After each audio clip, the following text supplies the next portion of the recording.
गीता 7वां अध्याय। ओम श्री परमात्मने नमः।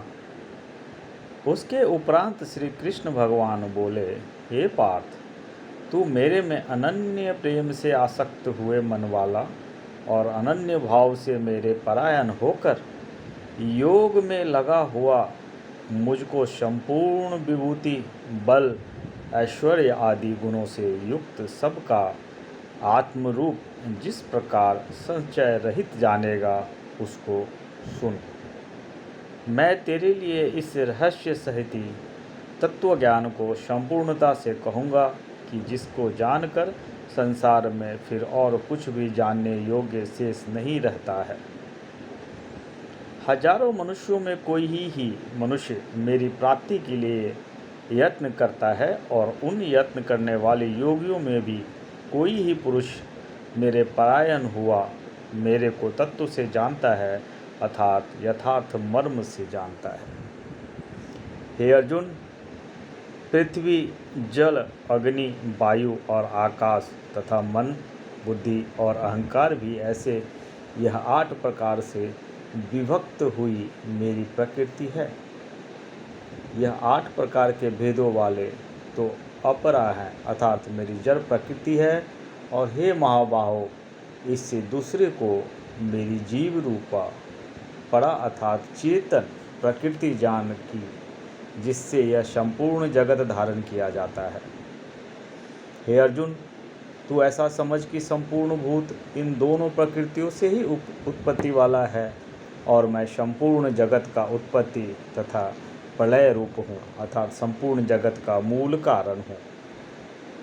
इसलिए हे धनंजय, मेरे से सिवा किंचित मार्ग भी दूसरी वस्तु नहीं है। यह संपूर्ण जगत सूत्र में सूत्र के मणियों के सदृश मेरे में गुथा हुआ है। हे अर्जुन, जल में मैं रस हूँ तथा चंद्रमा और सूर्य में प्रकाश हूँ और संपूर्ण वेदों में ओंकार हूँ तथा आकाश में शब्द और पुरुषों में पुरुषत्व हूँ। पृथ्वी में पवित्र गंध और अग्नि में तेज हूँ और संपूर्ण भूतों में उनका जीवन हूँ, अर्थात जिससे वे जीते हैं वह मैं हूँ और तपस्वी में तप हूँ। हे अर्जुन, तू संपूर्ण भूतों का सनातन कारण मेरे को ही जान। मैं बुद्धिमानों की बुद्धि और तेजस्वियों का तेज हूँ। हे भरतश्रेष्ठ, मैं बलवानों का आसक्ति और कामनाओं से रहित बल अर्थात सामर्थ्य हूँ और सब भूतों में धर्म के अनुकूल अर्थात शास्त्र के अनुकूल काम हूँ। और भी जो सत्वगुण से उत्पन्न होने वाले भाव हैं और जो रजोगुण से तथा तमोगुण से होने वाले भाव हैं, उन सब को तू मेरे से ही होने वाला है ऐसा जान, परंतु वास्तव में उनमें मैं और वे मेरे में नहीं हैं। गुणों के कार्य रूप सात्विक, राजस और तमस, इन तीनों प्रकार के भावों से अर्थात राग द्वेष आदि विकारों से और संपूर्ण विषयों से यह सब संसार मोहित हो रहा है। इसलिए इन तीनों गुणों से परे मुझ अविनाशी को तत्व से नहीं जानता, क्योंकि यह अलौकिक अर्थात अति अद्भुत त्रिगुणमयी मेरी योग माया बड़ी दस्तर है।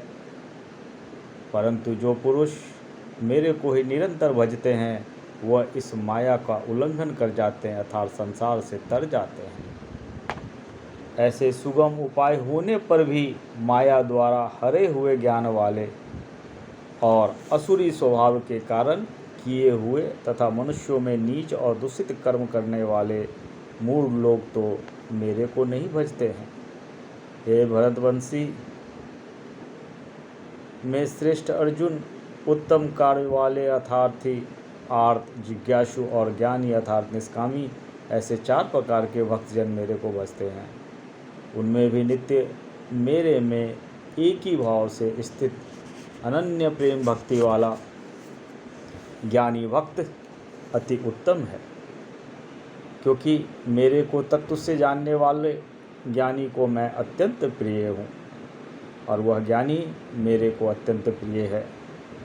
यद्यपि ये सभी उदार हैं, अर्थात श्रद्धा सहित मेरे भजन के लिए समय लगाने वाले होने से उत्तम हैं, परंतु ज्ञानी तो साक्षात मेरे स्वरूप ही है, ऐसा मेरा मत है।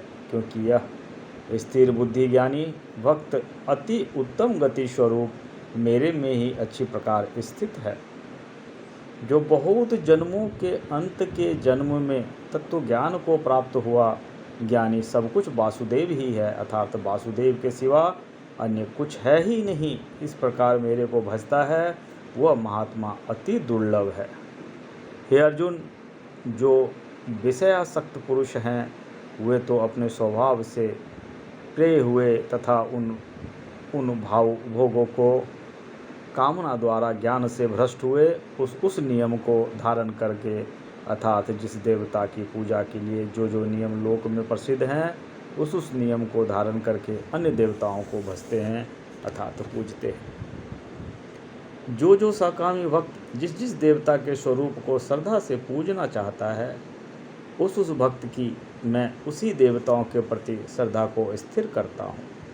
वह पुरुष उस श्रद्धा से युक्त हुआ उस देवता के पूजन की चेष्टा करता है और उस देवता से मेरे द्वारा ही विधान किए हुए उन इच्छित भोगों को निसंदेह प्राप्त होता है। परंतु उन अल्प बुद्धि वालों का वह फल नाशवान है तथा वे देवताओं को पूजने वाले देवताओं को प्राप्त होते हैं और मेरे भक्त चाहे जैसे ही भजे शेष में वह मेरे को ही प्राप्त होते हैं। ऐसा होने पर भी जब मनुष्य मेरा भजन नहीं करते, इसका कारण यह है कि बुद्धिहीन पुरुष मेरे अनुत्तम अर्थात जिसके उत्तम और कुछ भी नहीं ऐसे अविनाशी परम भाव को अर्थात अजन्मा अविनाशी हुआ भी अपनी माया से प्रकट होता हूँ, ऐसे प्रभाव को तत्व से न जानते हुए मन इंद्रियों से परे मुझ सच्चिदानंद घन परमात्मा को मनुष्य की भांति जानकर जन्म कर भक्ति भाव को प्राप्त हुआ मानते हैं। अपनी योग माया से छिपा हुआ मैं सबके प्रत्यक्ष नहीं होता हूँ, इसलिए वह अज्ञानी मनुष्य मुझे जन्म रहित अविनाशी परमात्मा को तत्व से नहीं जानता है, अर्थात मेरे को जन्म में मरने वाला समझता है। हे अर्जुन, पूर्व में व्यतीत हुए और वर्तमान स्थित तथा आगे होने वाले सब भूतों को मैं जानता हूँ, परंतु मेरे को कोई भी श्रद्धा भक्ति रहित पुरुष नहीं जानता। क्योंकि हे भरतवंशी अर्जुन, संसार में इच्छा और द्वेष से उत्पन्न हुए सुख दुखादि द्वंद्व रूप मोह से संपूर्ण प्राणी अति अज्ञानता को प्राप्त हो रहे हैं, परंतु निष्काम भाव से श्रेष्ठ कर्मों का आचरण करने वाले जिन पुरुषों का पाप नष्ट हो गया है वे राग दोषाद द्वंद्व रूप मोह से मुक्त हुए और दृढ़ निश्चय वाले पुरुष मेरे को सब प्रकार से भजते हैं। जो मेरे शरण होकर जरा और मरण से छूटने के लिए यत्न करते हैं वे पुरुष उस ब्रह्म को तथा संपूर्ण अध्यात्म को और संपूर्ण कर्म को जानते हैं। जो पुरुष अधिभूत और अधिदैव के सहित तथा अधियज्ञ के सहित सबका आत्मरूप मेरे को जानते हैं, अर्थात जैसा भाप बादल धूम पानी और बर्फ यह सभी जल स्वरूप हैं, वैसे ही अधिभूत अधिदैव और अधियज्ञ आदि सब कुछ वासुदेव स्वरूप है। ऐसा जो जानते हैं वे युक्त चित्त वाले पुरुष अंत काल में भी मुझको ही जानते हैं, अर्थात प्राप्त होते हैं। जय श्री कृष्णा, जय श्री कृष्णा, जय श्री कृष्णा।